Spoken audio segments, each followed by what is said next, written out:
कि जो भगवान के आश्रित रहने वाले हैं, अपना अहम छोड़ करके भक्त के आश्रित जो रहते हैं, तो भक्त की सेवा के लिए भगवान स्वयं तत्पर रहते हैं। एक त्रिलोचन जी का, भक्त त्रिलोचन जी हुए हैं, उनका पावन चरित्र भक्तमाल में आता है। त्रिलोचन जी व्यापारी थे और संत सेवी थे। संतों के प्रति बड़ी निष्ठा थी, भक्तों के प्रति बड़ी निष्ठा। सेवा करते करते सारी उम्र बीत गई। व्यापार भी खूब बड़ा था, किसी प्रकार की कोई कमी तो थी नहीं।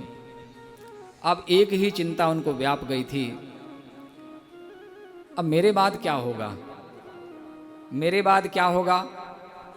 कहने का मतलब उनका ये था कि जो अब तक परंपरा चल रही है संत सेवा की, साधु सेवा की, क्योंकि उन्होंने तो अन्न क्षेत्र खोला हुआ था, मेरे बाद ये सेवा कौन निभाएगा। अब हम तो पति पत्नी बुजुर्ग हो गए, शरीर तो शांत हो जाना एक दिन, अब अपनी तो कोई औलाद भी नहीं है कि इस सेवा को आगे बढ़ाए। तो ये चिंता उनको रोज खाए जाती थी।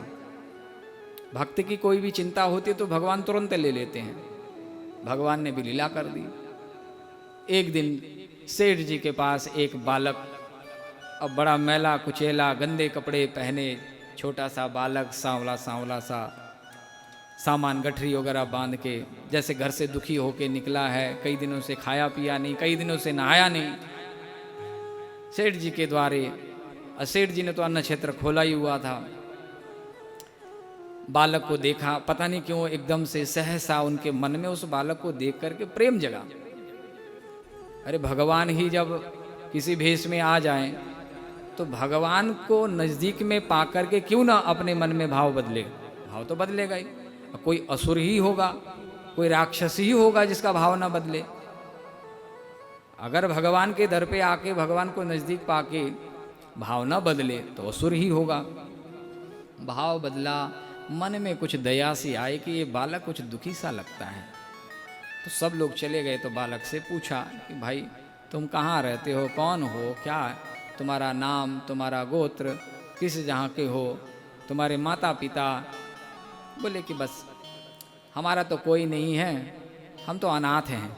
और जो जगन्नाथ है वो अपने आप को बोलते कि अनाथ हैं, हम तो, हमारा कोई नहीं है। अब भगवान का कहने का मतलब ही था कि हमारे ऊपर तो कोई है ही नहीं, हम ही हैं सबके ऊपर। उनकी भाषा कौन जाने। अच्छा क्या करते हो।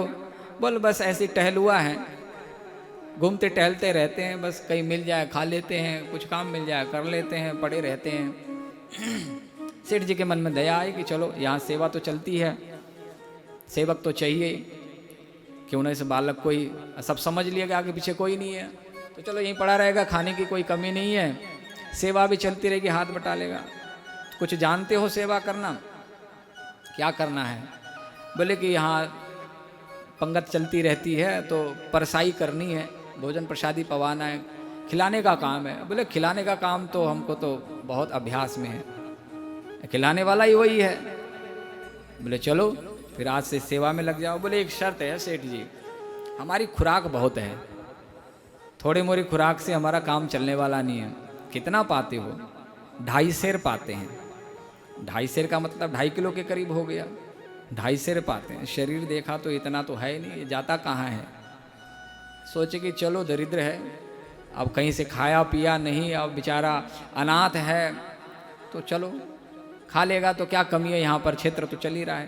बोले अच्छा, अरे भाई एक काम करो, ये तुम एक तो ये तुम्हारे गंदे कपड़े हैं इनको उतारो और स्नान स्नान बना लो। बोले बाबा जी हम तो स्नान करना भी जानते नहीं है, हमारे मैया बाप ही नहीं रहे, कभी कोई नहलाने धुलाने वाला ही नहीं रहा, हम तो जानते ही नहीं, बस ऐसे ही पड़े रहते हैं। बोले कि चलो ठीक है। सेठ जी ने कहा चलो मैं ही तुम्हें स्नान कराता हूँ। ले गए, ले जा करके कपड़े उतार के मल मल के स्नान कराया। अब तो भगवान को खूब आनंद आवे, यही तो चाहते हैं, खूब मल मल के स्नान कराया, सुंदर सा बना दिया, सुंदर वस्त्र धारण करा दिए, तिलक आदि लगा दिया। सेवा प्रारंभ हो गई। सेवा करते कुछ काल बीता तो दोनों सेठ सेठानी खूब प्रसन्न, खूब बढ़िया सेवा चल रही है। एक दिन अचानक सेठानी जी के मन में आया कि खाता बहुत है, सब कुछ ठीक है लेकिन खाता बहुत है। तो अपने पड़ोस में, अपने पड़ोसन के यहाँ गई थी। अब बातचीत चलती है तो कोई ना कोई बात निकल ही जाती है।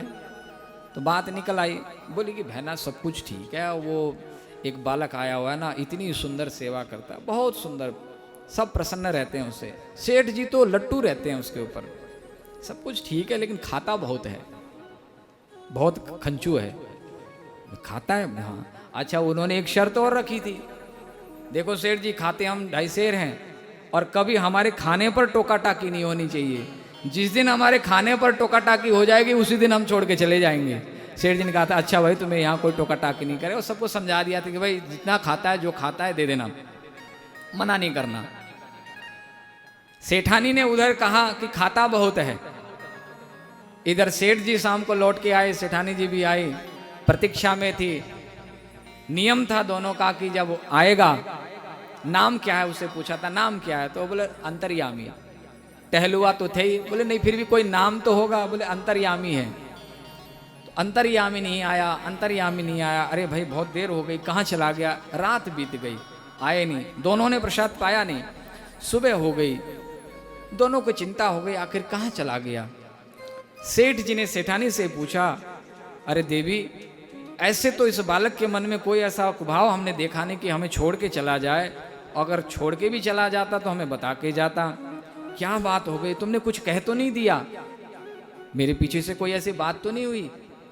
सेठानी ने पहले तो मना किया, बाद में जब रात भर नहीं आया और काफ़ी देर हो गई है, तो सेठानी को मन में संशय हुआ, तो कहा कि बता देना उचित है। तो बोले वैसे तो मैंने कुछ कहा नहीं उसको, लेकिन हाँ कल मैं अपने सखी के यहाँ गई थी, तो मैं उनसे बात कर रही थी, क्या पता कहीं बाहर से सुन लिया हो कि खाता बहुत है।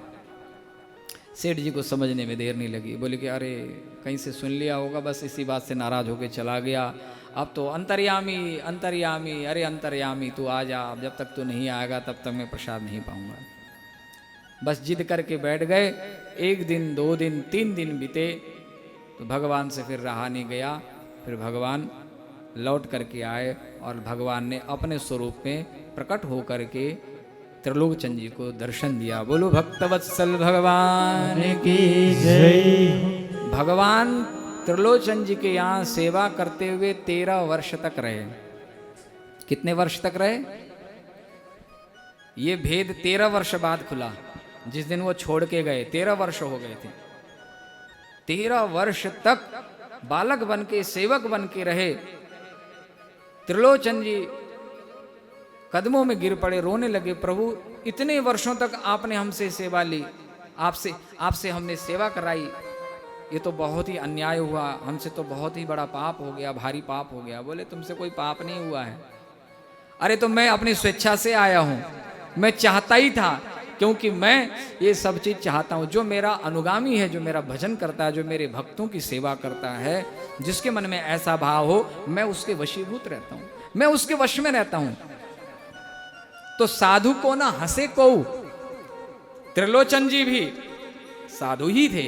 अरे साधु सेवा करने वाला भी साधु ही होता है, क्योंकि साधु की सेवा साधु ही कर सकता है। तो साधु को ना हंसे को, दुनिया तो यही कहती ना कि देखो बड़े अन्न क्षेत्र खोला हुआ था, बड़ा साधु सेवा करते थे, क्या मिला अंतिम में, देखो कुछ भी तो नहीं मिला। तो भगवान ने ये युक्ति निकाली, जग हंसाई ना होवे सेठ जी की। और जब को तो ये पता लगी गया कि ठाकुर जी 13 वर्ष तक इनके यहाँ पर सेवक बन करके रहे। तो भगवान ऐसी ऐसी लीला करते हैं।